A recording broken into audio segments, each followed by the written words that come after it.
Hi guys, welcome back to my channel. Thank you so much for clicking. My name is Teresa and I don't know if the lighting is good. And today I'm back again.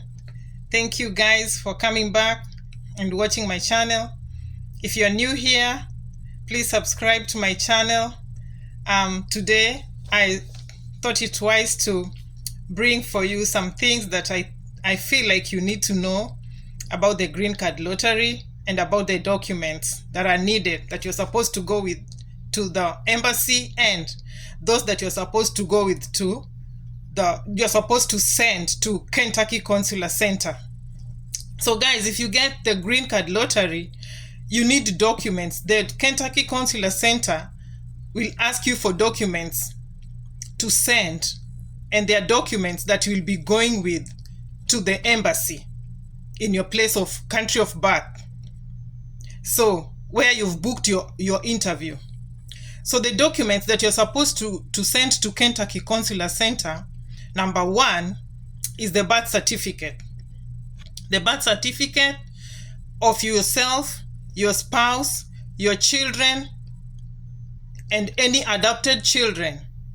You're supposed to send them to the Kentucky Consular Center, the birth certificates. Number two, and remember, the birth certificates should have the correct names, and the names should tally with the documents that you have, like the passport, the police clearance certificate. Those are things that you should put in place. Number two is the passport, of course, the passport. And these documents, you don't send the original ones. You send copies. So if you send copies, the passports, you take copies of the biodata page. Okay? You take copies of the biodata page. That's what you send to Kentucky Consular Center. Number three, you should send the police clearance certificate. The police clearance certificate, if you're in Kenya, I always talk about Kenya because I come from Kenya and I know there, like, what to do, because that's where I processed my green card. So you can go to Huduma Center to get the police clearance certificate, or you can go to Kiambu. Those are the two places that I understand. And the police certificate, clearance certificate, you should send it. It expires. So you should not go with the one like for last year, something that you got last year and it was just lying in the house, and then you're like, let me send this one. No, because they don't know, in between that time, maybe you could have committed a crime. So they need the most current one because it expires. Because I remember in my case, I had to do two of them. I did the first one and my case was delaying, so I had to do another one, right? So those are the documents that you're supposed to send to Kentucky Consular Center. Of course, again, the marriage certificate. And the marriage certificate, nowadays they're asking for it, because it used to be like when people used to get this green card, they used to be selected. They used to they used to do marriage. They used to marry after. They marry after sending the documents to Kentucky Consular Center. So they fill in the forms real quick, they send the documents, and then they remain back here and start getting married. So they don't have the marriage certificate, the current one. So when they are going to the embassy, they have they don't have the previous marriage certificate. They have the current one. They just got married after winning the green card lottery. So you know that one can deny you. But nowadays they put things straight. You have to send it to the Kentucky Consular Center, KCC. So those are some of the documents, and the military records. Of course, if you are in the military, you're supposed to send your information, your document, like to show that you are in the military, if you're working with the military. So those are the documents that you're supposed to send to Kentucky Consular Center. And of course, the DS-260 form. Guys, if you're filling in the DS-260 form, please make sure you're giving in the right information. Because when I'm talking to you guys, I talk to you through experience, because I had put in my dad's year of birth wrongly. Instead of 1944, I put 1945. And then when I was just going through my documents, I came across his identity card ID, and when I'm checking, I'm like, oh, what happened? I put this date of birth, like the year of birth, wrongly. So I had to unlock. There's a way you can unlock your documents after sending them. And what's that? It's time consuming. So just don't hurry. You know, sometimes we get this, we win, and then we get excited and we start hurrying and doing stuff. Don't hurry. Get your things in place and put them, like your records, and when you're filling in all these things, you have everything in place and they are the correct ones, even for your children. And the names, okay, like the names, you put the name. If like I'm Teresa Atieno Odira, you'll start with your surname when you're filling in the DS260. You'll start with Odira, that's your surname, and then Teresa Atieno. Your middle name will come last. Right, my people? So take note of these things. Some of us don't even want to watch videos, and they'll be asking questions. You explain something on the video, but on the comment, you find someone asking, how about if I do this? And it's already explained on the video. So please watch, read some things for yourself to have the information, right? Okay, the same documents that you have sent to Kentucky Consular Center, most of them you will also go with them to the embassy when you're doing your interview. So what you'll need to carry when you're going to the embassy is the number one, passport. Of course, I talked about that. Birth certificates for yourself, your spouse, if you have children, your children, you have to carry that. Their medical report. There's a place that you're told, I went to Gigiri. I think that's the same place people are still going to, Gigiri. That's where you go and you get tested, and then they take the results, they send it to the embassy. I never saw my results. They just send them to the embassy, but they'll tell you if you're good. They tell you that your health is good, but you have sent the report to the embassy. So you'll go and meet with the report of your medical at the embassy on the day of the interview. So you don't need to worry about that.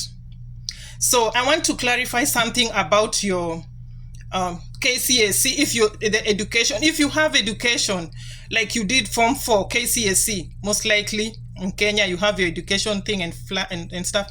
Please put that on the DS260.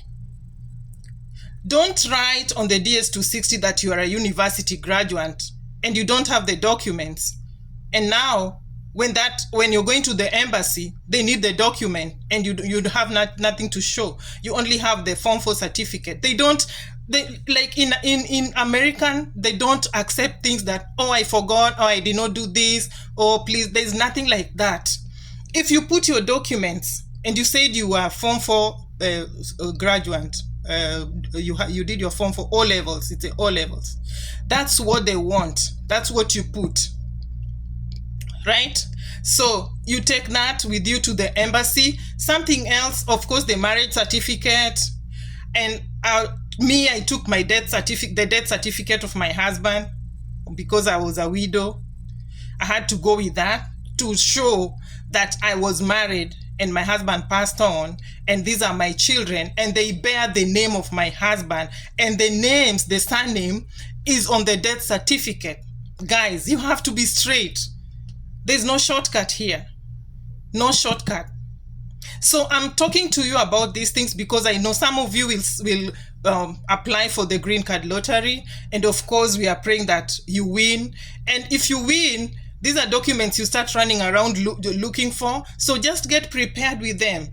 People don't like having their documents, but it's your document. I mean, even if you don't win, you will still have them. You'll never know if the next year you'll win. Just put your documents in place so that when you win this green card lottery, the DV, you have your documents ready. Because I remember running around like a mad woman trying to get my documents together. Because these things just come pop and time is not on your side. You run from this corner to the other, and you know the government offices, they're always full. So you have to, it's so stressful. Okay? So something else, of course, the police certificate. And then you have to go with your employment letter to the embassy. So if you go with your employment letter, I even carried my employment letter here. All these documents, I carried them and I came with them to the United States. The reason why I carried my employment letter, because I was working in an insurance company. And if you come here, these people, it will increase your chances of getting employed or even getting a job. I'm not saying that if you don't have the employment letter, you'll not get a job. But someone will see that even in your country, you had something you were doing and you can answer a few questions on that particular area or in that particular institution. Like me, I was asked a lot of things about insurance and I answered them because guys in Kenya was good. I was that insurance lady that used to appear in the newspaper and stuff. So they came here, they tried playing around with my mind and I answered all these things and they're like, you're good. See? So these are things you need to put in place. And that letter, don't go to a friend of yours and tell them to print a letter for you and everything. Just go to the office and get the letter with the logo and the address, because you'll never know. These people can just decide to call. They can decide to call your office. And then these people are like, no, we did not give her the letter. We did not give him the letter. And what does that mean? You're a liar and you get denied. That's how people get denied. Just like that. That easy. Okay? So just do things straight. Be straight. So if you're going to the embassy again, you have to have the visa fee. I paid $330. I don't know if it's increased, but that's the amount that have been there for a long time. $330. Okay. So I think I've given you so many of the documents, all of them. Okay, I'm forgetting about the passport picture. The passport picture 2x2. You have to carry that. And again, they want the picture that like you're just you. No makeup, no earrings if you're a lady. If you're a gentleman, no, don't put glasses. Not spectacles. We have spectacles and we have goggles. Spectacles are okay if you wear them. If you're not a Muslim, don't start putting the hijab. If you are a Muslim, you can put your hijab. If you're a sister, a nun, you can have your uniform. Okay. So these are things you need to put into consideration. And I think I've exhausted all the documents that you should put in place when you're going to the embassy and when you're sending them to Kentucky Consular Center. Once again, thank you so much for coming back to watch my video. Please, guys, subscribe. Support me by subscribing. Comment down below. Ask me questions. And then I can answer, and then we can see how this thing takes us, because you never know. Maybe you're watching my video and then before you know it, you're winning and you're coming to tell me, oh, Teresa, you advised me and this is what I got. So guys, thank you so much. God bless you so much. Have a good night, good evening, good day, good morning, wherever you're watching me for. Bye.